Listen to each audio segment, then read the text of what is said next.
അവിടെ എത്തുമ്പോൾ അസ്സലാമു അലൈക്കും യാ ഉമർ ഇബ്നുൽ ഖത്താബ് ഖലീഫത്ത റസൂലുള്ളാഹി സ്വല്ലല്ലാഹു അലൈഹി വസല്ലം എന്ന് സലാം പറയണം. എങ്ങനെയാണ് അബൂബക്കർ റളിയല്ലാഹു അൻഹുവിന്റെയും ഉമർ റളിയല്ലാഹു അൻഹുവിന്റെ ഖബറുകൾ ആയിഷ ബീവിയുടെ വീട്ടിലെത്തിയത് എന്നൊരു ചരിത്രമാണ്. റസൂലുള്ളാഹി സ്വല്ലല്ലാഹു അലൈഹി വസല്ലം തങ്ങൾ മരിച്ചിട്ട് 3.5 ദിവസം കഴിഞ്ഞിട്ടാണ് മറമാടുന്നത്. എത്ര ദിവസം? 3.5 ദിവസം. പല അഭിപ്രായ വ്യത്യാസങ്ങളും നടന്നു. എവിടെ മറമാടുന്നതിനെ കുറിച്ച് ചർച്ച നടന്നു. ലാസ്റ്റ് അവസാനം അബൂബക്കർ റളിയല്ലാഹു തആല അൻഹു അതിന് സ്ഥലം നിർണയിക്കുകയും എവിടെയാണോ അംബിയാ മുർസലുകൾ മരിച്ചത് അവിടെയാണ് മറമാടേണ്ടത് എന്ന നിലക്ക് ആയിഷ റളിയല്ലാഹു തആല അൻഹുവും പ്രവാചകനും ആ രാത്രി കടന്നുറങ്ങിയിരുന്ന ഈത്തപ്പന ഓല കൊണ്ട് മുടഞ്ഞുണ്ടാക്കിയ കട്ടില്, ആ കട്ടിലിന്റെ നേരെ താഴെയാണ് റസൂലുള്ളാഹി സ്വല്ലല്ലാഹു അലൈഹി വസല്ലം തങ്ങളുടെ ഖബർ ഉണ്ടാക്കിയിട്ട് അവിടെ മറമാടിയത്. അതിന് ഒരുപാട് കാരണങ്ങൾ പണ്ഡിതന്മാർ വിശദീകരിക്കുന്നുണ്ട്. ഒന്നാമത്തെ കാരണം, എല്ലാ അമ്പിയാക്കന്മാരുടെയും ഖബറുകളെ ആരാധനാ കേന്ദ്രമാക്കിയത് നേർക്കാഴ്ചയായി കണ്ട അഹ്ലുൽ ബൈത്ത് അഹ്ലുൽ കിതാബിന്റെ ആളുകളാണ് പ്രവാചകന്റെ ഖബറും നോക്കിക്കാണാനുള്ളത്.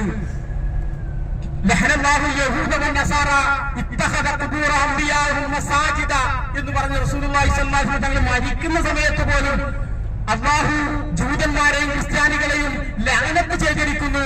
അവരുടെ അമ്പിയാക്കന്മാരുടെ ഖബറുകളെ മസ്ജിദ് ആരാധനാ കേന്ദ്രമാക്കിയതിന്റെ പേരിൽ എന്ന് പറഞ്ഞ ആ പ്രവാചകന്റെ അധ്യാപനം കൃത്യമായി ഉൾക്കൊണ്ട് സ്വന്തം സ്വത്തില് സ്വന്തം ആയിഷ റളിയല്ലാഹു തആലയുടെ ഭാര്യയുടെ വീട്ടില് മറമാടുന്ന ഒരു രീതിയാണ് ഇസ്ലാമിലുള്ളത്. ഇവിടെ ഒരു കൃത്യമായ, നിങ്ങൾക്കൊന്നും ഒരുപക്ഷെ ചിന്തിച്ചെത്താൻ പറ്റാത്ത ഒരു സന്ദേശം കൂടി കേരളത്തിന്റെ പല ഭാഗങ്ങളിൽ വന്ന ആൾക്കാരാണല്ലോ നിങ്ങൾക്ക് തരാൻ ഉദ്ദേശിക്കുകയാണ്. നല്ലോണം മനസ്സിലാക്കുക. സമൂഹത്തിന് മുമ്പിൽ വലിയ ഉത്ബുദ്ധരായ കുറെ ആളുകളുടെ മുമ്പിൽ പ്രബോധകന്മാരായി നടക്കുന്ന ആളുകളാണ് നമ്മൾ.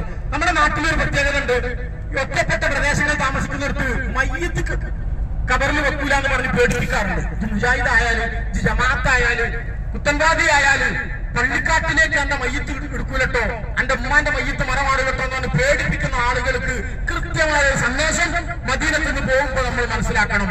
റസൂലുള്ളാഹി സ്വല്ലല്ലാഹു അലൈഹി വസല്ലം തങ്ങളെ മറമാടിയത് സ്വന്തം വീട്ടിലാണ്. ആയിഷ റളിയല്ലാഹു അൻഹയുടെ കൂടെ കടന്നിരുന്ന പ്രദേശത്താണ്. അത് സുന്നത്തിനെതിരല്ല.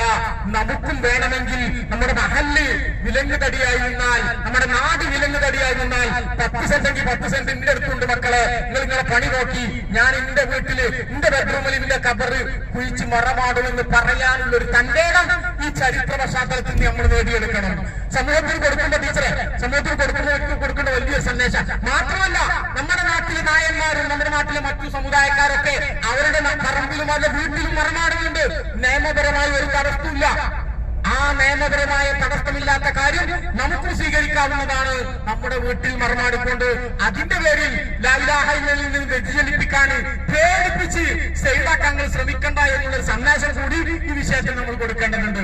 ഇരിക്കട്ടെ, ഇപ്പൊ റസൂലുള്ളാഹി സ്വല്ലല്ലാഹു അലൈഹി വസല്ലം തങ്ങളുടെ ഖബറുള്ളത് ആയിഷ റളിയല്ലാഹു കൂടെ റസൂലുള്ള കടന്നിരുന്ന അതേ സ്ഥലത്താണ്. മരണസമയത്ത് കടന്നു വന്ന ചരിത്രം നമുക്കറിയാം. അബ്ദുറഹ്മാൻ റളിയല്ലാഹു തആല അൻഹു കടന്നു വരുന്നു. ആയിഷ റളിയല്ലാഹു ആങ്ങള റസൂലുള്ളാഹി ആ അബ്ദുറഹ്മാന്റെ കീശയിലുള്ള മിസ്വാക്ക് നോക്കുന്നു. ആ മിസ്വാക്ക് എടുത്തിട്ട് ആയിഷ റളിയല്ലാഹു ചവച്ച് പല്ല് തേച്ച് കൊടുക്കുന്നു. ആയിഷ ബീബി ഇപ്പോഴും വളരെ സന്തോഷത്തോടു കൂടി പറയാറുണ്ട്, അവസാനമായി റസൂലുള്ളാഹിന്റെ ഉമിനീരുമായി ഇണചേർന്നത് എന്റെ ഉമിനീരാണ്. ഞാൻ ചവച്ചരച്ച അതാണ് ഞാൻ പല്ല് തേച്ച് കൊടുത്തത്. ഭാര്യമാര് കുടിച്ചതോ ഭർത്താക്കന്മാര് കുടിച്ചതോ വാങ്ങി കുടിക്കാത്തൊരു കാലഘട്ടമുള്ള സമയമാണ് നിങ്ങൾ ആലോചിക്കണം. റസൂലുള്ളാഹി സ്വല്ലല്ലാഹു അലൈഹി വസല്ലം തങ്ങള് ആയിഷ ബീവിന്റെ ചരിത്രം പറയുമ്പോൾ ആയിഷ ബീവി പറയുന്ന ഹദീസിൽ കാണാം, ഞാൻ ഒരു വെള്ളം കുടിച്ചിട്ട് ഒരു പാനീയം കുടിച്ചിട്ട് റസൂലുള്ളാഹിക്ക് കൊടുത്താൽ ആ ഞാൻ കുടിച്ച ഭാഗം ആ പാത്രത്തിന്റെ ഏത് ഭാഗമാണ് നോക്കിയിട്ട് റസൂലുള്ള തിരിച്ചിട്ട് ഞാൻ കുടിച്ച അതേ സ്ഥലത്ത് ചുണ്ടുവെച്ച് കുടിക്കാറുണ്ടായിരുന്നു. ഇതൊക്കെ മദീനയിൽ വന്ന് ആയിഷ ബീവിന്റെ വീട്ടിൽ കിടക്കുന്ന റസൂലുള്ളാഹിനോട് സലാം പറഞ്ഞു പോകുമ്പോ നമ്മൾ ആവാഹിക്കേണ്ട സുന്നത്തുകളാണ്. ഒരു ഭാര്യ ഭർത്താവ് എങ്ങനെ ജീവിക്കണമെന്ന്. ആ ഭർത്താവിന് മറമാടിയത് സ്വന്തം നമ്മൾ കടന്നിരുന്ന റൂമില്. രണ്ടാമത്തെ ഒരു ഖബറിന്റെ സ്ഥലം പിതാവായ അബൂബക്കർ റളിയല്ലാഹു തആല അൻഹു കൊടുക്കുന്നു. മൂന്നാമത്തത് ആരുടെ അവകാശമാണ്? സ്വന്തം വീടാണ്. ഒന്ന് കിടക്കുന്നത് ബാപ്പയാണ്, രണ്ടാമത് കിടക്കുന്നത് ഭർത്താവാണ്. അതിന്റെ ഇടയിൽ കിടക്കാനുള്ള ആഗ്രഹമില്ലാത്ത ഏതെങ്കിലും പെൺകുട്ടികൾ ഉണ്ടാവോ? ഇല്ല. പക്ഷേ അല്ലാഹുവിന്റെ വലിയ അപാരമായ തീരുമാനം, ആയിഷ ബീവിക്ക് വേണ്ടിയുള്ള ഖബറുള്ള സ്ഥലം അവിടെ കിടക്കുന്നത് ആർക്കറിയാം? ഉമർ ഖത്താബ് റളിയല്ലാഹു തആല അറിയാം. അദ്ദേഹം ഒരു ദൂതനായ ഒരാളുടെ ഒരു കുത്തി കൊണ്ടിട്ട് കുറച്ചു ദിവസം അസുഖമായി കിടക്കുകയാണ്. അവിടെ കടന്നു വന്നിട്ട് ഉമർ റളിയല്ലാഹു തആല മകനെ പറഞ്ഞയക്കുന്നു ആയിഷ ബീവിയുടെ അടുക്കലേക്ക്. പറഞ്ഞു നോക്കി, അവർ സമ്മതിച്ചെങ്കിൽ ആ ഹബീബുമാരുടെ കൂടെ എനിക്കൊന്ന് അന്ത്യവിശ്രമം കൊള്ളാൻ സാധിക്കുമോ എന്ന്. അങ്ങനെ ഉമർ റളിയല്ലാഹുവിന്റെ മകൻ വന്നിട്ട് ആയിഷ ബീവിയോട് ചോദിക്കുകയാണ്. ആ അബൂബക്കർ റളിയല്ലാഹു തആലയുടെയും റസൂലുള്ളാഹിന്റെ അടുക്കലുള്ള ആ ഖബറിന്റെ സ്ഥലം ഉമർ റളിയല്ലാഹു എന്റെ പിതാവായ ഖലീഫയായ ഉമർ ചോദിക്കുന്നു, നിങ്ങൾക്ക് താല്പര്യമുണ്ടെങ്കിൽ തരാൻ പറഞ്ഞിട്ടുണ്ട്. ആയിഷ റളിയല്ലാഹു സുറ്റത്തോടു കൂടി കൊടുക്കുകയാണ്. ഒന്ന് ആലോചിച്ച് നോക്കി, ആരെങ്കിലും കൊടുക്കോ? നമ്മൾ 25 കൊല്ലം മുമ്പ് വന്ന പുതുക്കസാരി കൊടുക്കാൻ തയ്യാറില്ല. നമ്മൾ അവിടെയാണ് പിതാവിന്റെയും പ്രവാചകൻ ഖലീഫയായ അബൂബക്കർ റളിയല്ലാഹുവിന്റെ പിതാവിന്റെയും പ്രവാചകനായ റസൂലുള്ളാഹിന്റെയും അടുത്ത് കടക്കാനുള്ള ഒരു ഖബറിന്റെ സ്ഥലം വിട്ടുകൊടുക്കുന്നത്. ആയിഷ റളിയല്ലാഹുവിന്റെ ആ മനസ്ഥിതി എന്തുകൊണ്ട്? ലോകത്തെ 1400 കൊല്ലമായിട്ട് സന്ദർശിക്കപ്പെടുന്നവരുടെ കൂട്ടത്തിൽ അറിയപ്പെടുന്ന ഒരു ഖബറായിട്ട് ആയിഷ റളിയല്ലാഹുവിന്റെ ഖബർ അവിടെ ഉണ്ടാവുന്നതിന് അല്ലാഹുവിന്റെ തീരുമാനം ഉണ്ടായി. അതാണ് ഇതിന്റെ കാരണം. ഇന്ന് സന്ദർശിക്കുമ്പോൾ ആരാ? 3 പേരാണ് അവിടെ ഉള്ളത്. പുരുഷന്മാരാണ് ഇവിടെ സന്ദർശിക്കുന്നത്. മറ്റാർക്കും ആയിഷ ബീവിന്റെ ഖബർ എവിടെയുണ്ട്, ബഖീഹിലുണ്ടെന്ന് അറിയാമെന്നല്ലാതെ എവിടെയുണ്ടെന്ന് പറയാൻ പറ്റുന്ന ഒരാളും കഴിഞ്ഞ നൂറ്റാണ്ടുകളൊന്നും ഉണ്ടായിട്ടില്ല. അറിയുന്ന ആളുകളൊന്നും ഉണ്ടാകാൻ മരിച്ചു പോയിട്ടാണ്. അപ്പൊ ഇതാണ് ഖബറുമായി ബന്ധപ്പെട്ട് നമ്മൾ മനസ്സിലാക്കേണ്ടത്. മണ്ണിൽ അത് അവസാനമായി കണ്ട ആളുകളൊക്കെ രേഖപ്പെടുത്തിയത് മണ്ണിൽ നിന്ന് ഒരിക്കൽ പോലും ഉയരാത്ത രീതിയിൽ നിരപ്പായിട്ടാണ് റസൂലുള്ളാഹിന്റെ ഖബറുള്ളത്.